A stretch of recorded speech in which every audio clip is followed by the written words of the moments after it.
वाराणसी से श्रीकांत उपाध्याय पत्रकार की रिपोर्ट। नामांकन के अंतिम दिन भारी गहमागहमी में प्रत्याशियों ने भरा नामांकन।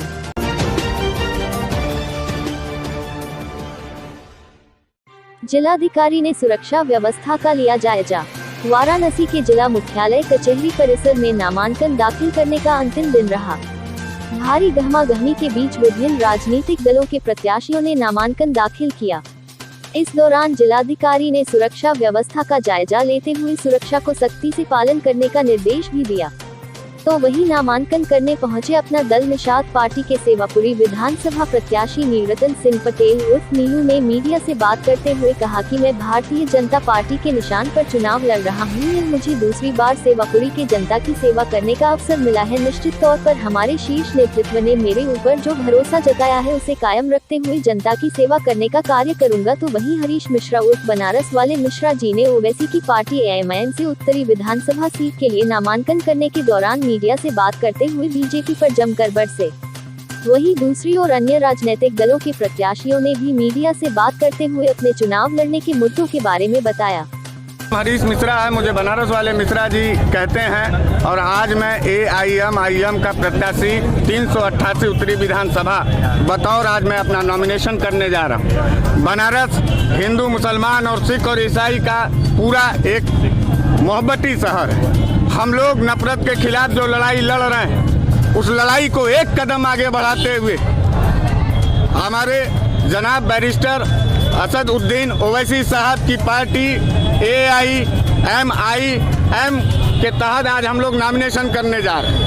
यह हिंदू मुस्लिम एकता का जो ये प्रतीक है। हमारे अध्यक्ष महोदय हैं, जिला अध्यक्ष महोदय हमारे साथ हैं, हमारे आलम साहब जो हमारे जिला अध्यक्ष हैं वाराणसी के, ये मेरे शाह आलम साहब ये मेरे साथ हैं। और आज की ये जो लड़ाई है ये बनारस की लड़ाई है, मोहब्बत की लड़ाई है, नफरत बनाम मोहब्बत की लड़ाई है, भारत बनाम भाजपा की लड़ाई में आज हम लोग नॉमिनेशन कर रहे हैं।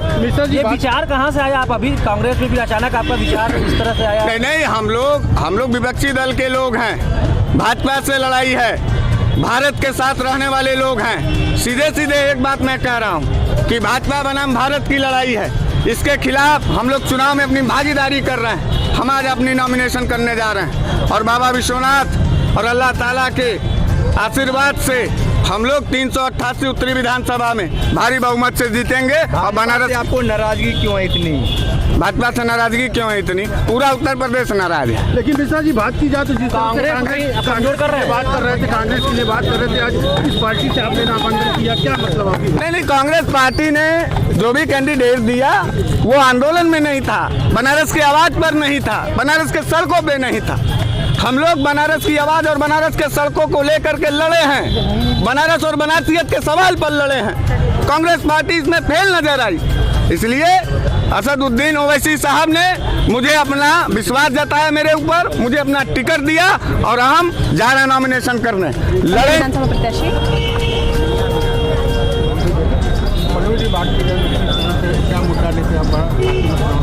मुद्दा तो हमारा वही है जो दिल्ली में है, शिक्षा, स्वास्थ्य, रोजगार और महिलाओं के लिए। और इसके अलावा हमारे कोई नए मुद्दे नहीं हैं। बिजली के जो एक बेसिक सुविधाएं होती हैं उन्हीं मुद्दों को लेकर के हम यहाँ पे आ रहे हैं।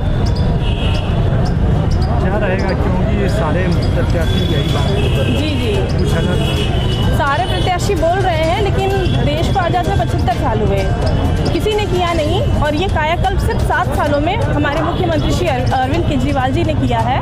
और इसका साक्षात रूप सभी कोई देख रहा है, क्योंकि हर व्यक्ति का या किसी न किसी व्यक्ति का रिश्तेदार, दातेदार या खुद वो स्वयं कहीं ना कहीं दिल्ली से संपर्क जरूर है। लड़ाई आपको किससे अभी लग रही है? देखिए, हम लड़ाई करने थोड़ी ना आए हैं, हम तो बस अपने मुद्दों की बात कर रहे हैं, जिसकी जो सुविधाएं हैं उनको दिलाने हैं। जी चुनावी की ही बात मैं कर रही हूँ। यहाँ पे लोग अपने समाज की बात करते हैं, पर समाज का कुछ उत्थान नहीं करते, सिर्फ अपने परिवारवाद में ही आकर के मंत्रिमंडल में कहीं ना कहीं जगह लेकर के बैठ जाते हैं। जनता जहाँ थी वहीं पे आज भी है, और वहीं पे अगर कुछ सुधार नहीं हुआ, कुछ परिवर्तन नहीं हुआ, तो वो वहीं पे ही रह जा रही है। तो हमारा मेन है कि जो जनता की सुविधाएं हैं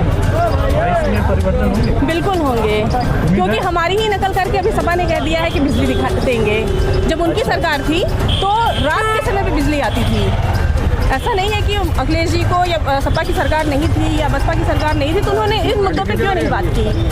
ये चीज़ें हैं। और मैं बस इतना सब आप लोगों के माध्यम से मैं अपील करूँगी गेट को खाली करिए। आप लोग कि सेवापुरी की जनता शिक्षा पे वोट देगी, स्वास्थ्य सुविधाओं पर वोट देगी, बिजली सुविधाओं पर वोट देगी, पेयजल की सुविधाओं पर वोट देगी और ढेर सारे अवसर हैं जो दिल्ली में हमने किया है, उन सारी सुविधाओं पर वोट चाहिए। तो सेवापुरी की जनता आम आदमी पार्टी और प्रत्याशी कैलाश पटेल को ज़रूर वोट देगी और निर्वाचित करके सदन में भेजने का कार्य करेगी, मुझे पूरा भरोसा है। मैं एक फ्री सब कुछ देने का होड़ चला है, फ्री अब आप होड़ चला है। देखिए ऐसे भी लोग आज कह रहे हैं कि हम फ्री देंगे, जो सत्ता में रह चुके हैं कभी नहीं दिया, लेकिन केजरीवाल जी जब देना शुरू किए तो अब सब लोग कहते हैं कर नहीं पाएंगे। वो कला केवल केजरीवाल के पास है, हमारे मुखिया के पास है, आम आदमी पार्टी के पास है, अन्य किसी पार्टी के पास नहीं है। चुनाव में लाभ लेने के लिए बोल तो सकते हैं कि हम ये फ्री देंगे, ये सुविधाएं देंगे, लेकिन वो करना उनके बस की बात नहीं। फ्री देके जनता को क्या बनाना चाह रहे, क्यों फ्री देना चाहते हैं आगे? देखिए जो जरूरत की सुविधा है उसको दीजिए। अरे भाई मैं जरूरत की चीजें दे रहा हूँ, मौलिक अधिकारों पर काम कर रहा हूँ। मौलिक अधिकारों पर काम करना क्या गुनाह है क्या? ये हमारे इस देश के अंदर विधायक, सांसद, मंत्री जितने भी लोग हैं ढेर सारी सुविधाएं फ्री में लेते हैं, यातायात से लेकर के बिजली, पानी, हर क्षेत्र में आप देखिए ना, सबको फ्री सुविधाएं मिलती हैं, बहुत बड़ी बड़ी सुविधाएं मिलती हैं। 4-4 हज़ार यूनिट बिजली फ्री पाते हैं, वायुयान से लेकर के सारे यातायात फ्री पाते हैं। तो क्या हम विधानसभा ये सेवापुरी से निर्वाचन के लिए नामांकन करने जा रहे हैं। कांग्रेस प्रत्याशी हूँ। मेरे ससुर स्वर्गीय सफीर रहमान अंसारी जो 3 बार विधायक थे, उन्हीं के कार्यों को देखते हुए प्रियंका गांधी जी ने आज हमें उम्मीदवार बनाया अपना। मैं उनकी बहुत ही आभारी हूँ। शहर उत्तरी क्या प्राथमिकताएं होंगी आपकी? शिक्षा, बेरोजगारी, महंगाई और बिजली के क्षेत्र में बुनकरों की जो है समस्या और जो समस्या बुनकरों की वो रखूँगी। विकास के क्षेत्र में कितने मतदाता हैं आपके विधानसभा क्षेत्र में? 4 लाख के करीब। कितना विश्वास लगता है कांग्रेस कहाँ आप अपने को कहाँ पाते हैं, किससे सबसे नजदीकी मुकाबला आप मानते हैं? ये रविंद्र जायसवाल जी 19 से है। 19 से? हाँ। कितना चुनौतीपूर्ण लगता है, आप कितना चुनौती दे पाएंगे? अब लड़ूंगी, लड़की हूँ, लड़ सकती हूँ, लड़ूंगी, लड़ती रहूंगी। प्रत्याशी सेवापुरी विधानसभा भारतीय जनता पार्टी अपना दल निषाद पार्टी का मैं संयुक्त प्रत्याशी हूं और भारतीय जनता पार्टी के कमल निशान पर मैं चुनाव लड़ रहा हूं। ये मुझे दूसरी बार सेवापुरी का सेवा करने का अवसर मिला है। निश्चित तौर पर हमारे शीर्ष नेतृत्व ने मेरे ऊपर जो भरोसा जताया है, उस भरोसे को मैं मजबूत बना करके सेवापुरी की जनता के बीच में निष्पक्ष काम करने का काम करूंगा और निरंतर उनकी सेवा में लगा रहूँगा। धीरेन्द्र सिंह सोनू है, मैं प्रदेश उपाध्यक्ष अपना दल एस से हूँ और 12 साल से, विगत 13 साल से पार्टी के लिए ईमानदारी से, निष्ठा से कार्य कर रहा हूँ और टिकट न मिलने की वजह से मुझे निर्दल लड़ना पड़ रहा है। किस विधानसभा से निर्दल चुनाव लड़? रोहनिया विधानसभा से। मैं वहीं का निवासी हूँ, मेरा गांव हमरा खैरा चक है। क्या कारण हुआ कि जो टिकट?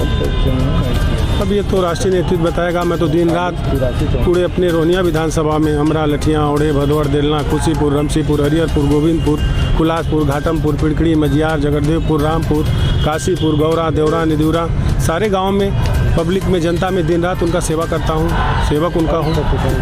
काम करने के बाद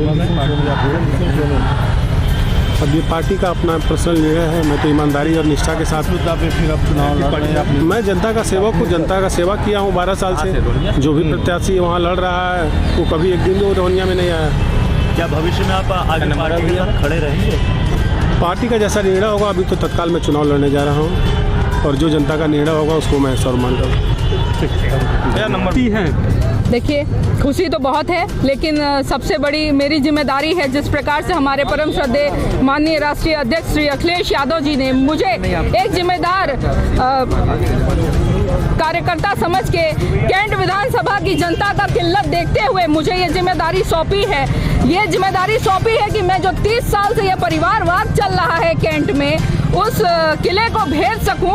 और मैं चूंकि काशी पुत्री हूं, मैं इसी धरती की बिटिया हूं और मैं इस या इस विधानसभा की जन समस्याओं से रूबरू हूँ। मैं जानती हूँ कि कैंट विधानसभा में किस प्रकार से दूसरे मोहल्लों से जाके लोग ट्रॉली पे ड्रम में पानी लेके आते हैं। मुझे मालूम है रामनगर में घुटने तक कीचड़ में लोग अपना जिंदगी व्यतीत कर रहे हैं। मुझे मालूम है कि क्रिश्चियन कॉलोनी में किस तरीके से तारें लटक रही हैं। मुझे मालूम है कि लल्लापुरा में सीवर जाम है। मैं कैंट विधानसभा की जनता को जन समस्याओं से मुक्त कराने के लिए आई हूँ और चूंकि मैं काशी पुत्री हूँ, मैं अपनी गंगा जमनी तहजीब को कायम रखने का संकल्प लेती हूँ आज। एक तरफ अगर कहा जाए तो लगातार आप संघर्ष करती आ रही है, महिलाओं के लिए खास तौर पे किस तरीके का रहेगा आपका? देखिए, महिला सुरक्षा को लेके हमारी सरकार हमेशा से आगे भूमिका निभाई है और आगे भी महिला सुरक्षा को लेके हम लोग योजनाएं लाते रहेंगे। पूजा जी, धनबल एवं बाहुबल से मजबूत बीजेपी से आपका मुकाबला है, कैसे मुकाबला करेंगे आप? देखिए, हम एक आम कार्यकर्ता हैं और सबसे पहले मैं इस काशी की गंगा जमनी तहजीब की बिटिया हूँ। मुझे हर एक व्यक्ति यहाँ जानता है और मैं हर व्यक्ति को जानती हूँ। मुझे मेरी जनता, मेरे पिता तुल्य यहाँ पे जितने चचा लोग बैठे हैं, जितने यहाँ बहनें हैं, मुझे वो लोग जिताएंगे क्योंकि उन्हें मालूम है कि मैं काशी की आवाज बनूंगी।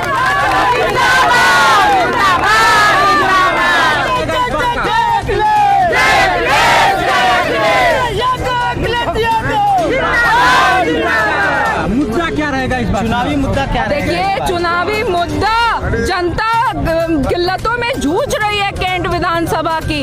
इस समय जिस तरीके से महंगाई बढ़ी है, जिस तरीके से कैंट विधानसभा की जनता पेयजल के दिक्कत से जूझ रही है, रोड सही नहीं है, सीवर जाम है, जितनी जन समस्याएं हैं कैंट की, मैं उस जन समस्याओं को उस पर लड़ाई लड़ूंगी। ठीक है।